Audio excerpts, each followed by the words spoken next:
अस्सलाम वालेकुम पेरेंट्स। जैसे कि आप जानते हैं कि गवर्नमेंट जो है हर काम को ऑनलाइन की तरफ रागिब कर रही है और वैसे ही तकमील भी कर रही है। तो उसी तरह से जितने भी बच्चे स्कूल में पढ़ रहे हैं, गवर्नमेंट ये चाह रही है कि इन सब का डेटा जो है परफेक्टली ऑनलाइन अवेलेबल रहे। इसीलिए हर बच्चे को एक मखसूस पेन नंबर दिया गया है। पेन यानी परमानेंट एजुकेशन नंबर, यानी बच्चा चाहे इंडिया में रहो या बाहर रहो, लंदन अमेरिका कहीं पर भी पढ़ाई के लिए भी जाए, तो महज उसके सिर्फ उस पेन नंबर के जरिए से गवर्नमेंट उसका पूरा ट्रैक निकाल सकती है कि कौन से स्कूल में पढ़ा है, कौन से कॉलेज गया है, वगैरह वगैरह। उसी तरह से जब बच्चा 10th का एग्जाम देता है तो गवर्नमेंट जो है हमसे कोई भी बच्चे का डेटा नहीं मांग रही है। गवर्नमेंट के पास जो कंप्यूटर पे जो सिस्टम पे डेटा है वो डायरेक्टली गवर्नमेंट ले रही है। उसी से हॉल टिकट बन रहा है, उसी से बच्चे का बोर्ड एग्जाम भी हो रहा है।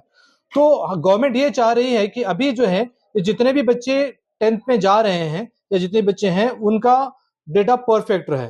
और अब जो है जो पेन नंबर था गवर्नमेंट उसको जो है एक आधार नंबर की तरह कन्वर्ट करी है। और जब वो आ जाएगा तो हम बिल्कुल कोई भी बारीक से बारीक तब्दीली भी बच्चों के डेटा में नहीं कर सकते। सो होगा ये आगे जाके कि अगर सपोज किसी का फादर नेम मोहम्मद शोएब है, तो मोहम्मद किसी के यहाँ MD मोहम्मद लिखा हुआ है, किसी के यहाँ MOHD मोहम्मद लिखा हुआ है, तो किसी के यहाँ MOHAMMAD मोहम्मद लिखा हुआ है। तो अब बच्चे के सर्टिफिकेट में जो रहेगा गवर्नमेंट वो ले लेगी, लेकिन बच्चे के फादर के पासपोर्ट में फिर कुछ और है, आधार में कुछ और है, उसी तरह से मदर नेम के अंदर चेंजेस हैं। तो ये सारी चीजों को सही करना बहुत जरूरी है। एक बार हम बच्चे का डेटा पूरा परफेक्ट कर दें फिर उसके बाद बच्चे को आगे कहीं पर भी कोई भी मुश्किल नहीं आएगी। तो इसीलिए हम ये चाह रहे हैं कि जितने भी बच्चे स्कूल में पढ़ रहे हैं सारे के सारे, 10th का हमने ऑलरेडी कर दिया है, परफेक्ट हो गया, अभी हम 9th का काम स्टार्ट कर चुके हैं। तो जितने भी बच्चे हमारे स्कूल में पढ़ रहे हैं सारे के सारे बच्चों को हम ऐसा एक फॉर्म दे रहे हैं। इस फॉर्म में बच्चे का name, father name, mother name, date of birth और फिर उनका अगर कोई कैस्ट सर्टिफिकेट है। कैस्ट सर्टिफिकेट में आपको बता दूं, अगर बच्चा BCE कैटेगरी में आता है तो उसको 4% रिजर्वेशन मिलेगा आगे जाके कॉलेज के एडमिशंस में भी और गवर्नमेंट जॉब में भी, यानी 100 में 4 सीट्स बच्चे के लिए रिजर्व रहेंगी, तो मुस्लिम्स के लिए। तो ये बहुत अच्छी चीज है। तो ये BCE सर्टिफिकेट कहीं से भी आप ई सेवा मी सेवा से निकाल सकते हैं, राइट। 3 ऐसे लोग हैं जिनको ये नहीं मिलेगा, BCE सर्टिफिकेट नहीं मिलेगा, 3 जनों को नहीं मिलेगा, बाकी सबको मिलेगा। एक सैयद, फादर सैयद हैं, राइट, सैयद फैमिली है, नहीं मिलेगा। दूसरा पठान खान, यानी जिसके सरने में खान आता है उन्हें नहीं मिलेगा। तीसरा चाउश फैमिली लाइक अहमद बिन उमर, तो ये बिन फैमिलीज जो है नहीं मिलेगा।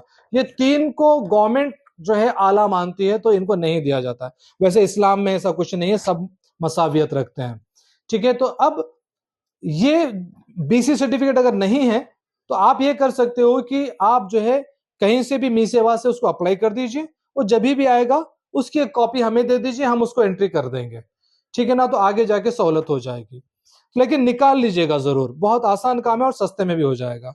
और बच्चे का फर्स्ट लैंग्वेज, सेकंड लैंग्वेज, यानी उर्दू है तो उर्दू फर्स्ट लैंग्वेज और सेकंड लैंग्वेज सभी का तेलुगु रहेगा। और फिर उसके बाद आप लोगों की साइन। यहाँ पे हमने एक बॉक्स तिल के निशान के लिए भी रखा है फिलहाल, लेकिन आपको जो फॉर्म आएगा उसमें हम हटा देंगे क्योंकि वो अभी नहीं चाहिए होता है, क्योंकि वो बदलते रहता है। तो हम ये फॉर्म दे रहे हैं, इसके साथ 2 चीज लगाना है। एक बच्चे का बर्थ सर्टिफिकेट जो ऑनलाइन किया हुआ है, यानी जो ग्रीन कलर में आता है ना, उसका जीरोक्स। हाथ से लिखा हुआ सर्टिफिकेट गवर्नमेंट नहीं मान रही है। तो एक बर्थ सर्टिफिकेट और दूसरा आधार, बच्चे का आधार, और कुछ नहीं चाहिए, बच्चे का बर्थ सर्टिफिकेट और बच्चे का आधार। उसमें जो डेटा रहेगी वही डेटा ऑनलाइन जाएगी। हाँ, अगर आप कोई माइनर चेंजेस चाह रहे हैं कि बच्चे के नाम में जो है एक लेटर का कोई फर्क आ गया, या फिर कोई तब्दीली करना है, या फादर नेम में कोई तब्दीली करना है, मदर नेम में कोई तब्दीली करना है, वो तब्दीली जो आप चाह रहे हैं वही यहां पर लिखिए। जो आप तब्दीली चाह रहे हैं वही लिखिए, और इसका जो प्रूफ रहेगा उसमें अगर अलग भी है तो उसको राउंड अप करके जो आप चाह रहे हैं वो लिखिए, ठीक है। हम उसको बाद में चेंज करवाने के लिए भी कहेंगे आपसे, लेकिन हम सिस्टम पे उसको करेक्ट कर देंगे, ठीक है। तो आप सभी से गुजारिश है कि सारे स्कूल के बच्चों को ये फॉर्म्स दिए जा रहे हैं, इसको फिल करिए, इसके साथ बर्थ सर्टिफिकेट और आधार, ये 2 चीजें लगाइए। अगर सपोज बर्थ सर्टिफिकेट में मदर नेम नहीं है, फादर नेम है लेकिन मदर नेम नहीं है, पुराने कुछ सर्टिफिकेटों में हुआ ऐसा, तो उस सूरत में ही आप मदर का आधार लगाएंगे, नहीं तो हमको मदर के आधार कार्ड की जरूरत नहीं है। ठीक है। हमें उम्मीद है कि आप इस मौके का फायदा उठाएंगे और अपने बच्चे का जो भी डॉक्यूमेंट है उसको परफेक्ट कर लेंगे, ताकि आगे जाके कुछ भी आ जाए, एनआरसी आ जाए, पीआरसी आ जाए, कुछ भी आ जाए, हम हमारे बच्चे का जो डेटा रहेगा वो परफेक्ट रहेगा। ठीक है।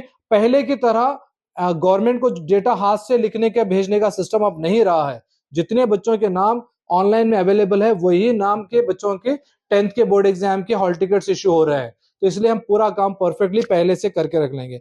इस साल के बाद, ये आखिरी साल है, इस साल के बाद कोई भी तब्दीली इसके अंदर अलाउड नहीं है, इसलिए हम ये सारी की सारी चीजें पहले से करके रख लेंगे। उम्मीद है आप मेरी बात को समझ गए होंगे और इंशाल्लाह हमारे साथ कोऑपरेट भी करेंगे। जज़ाकल्लाह खैर।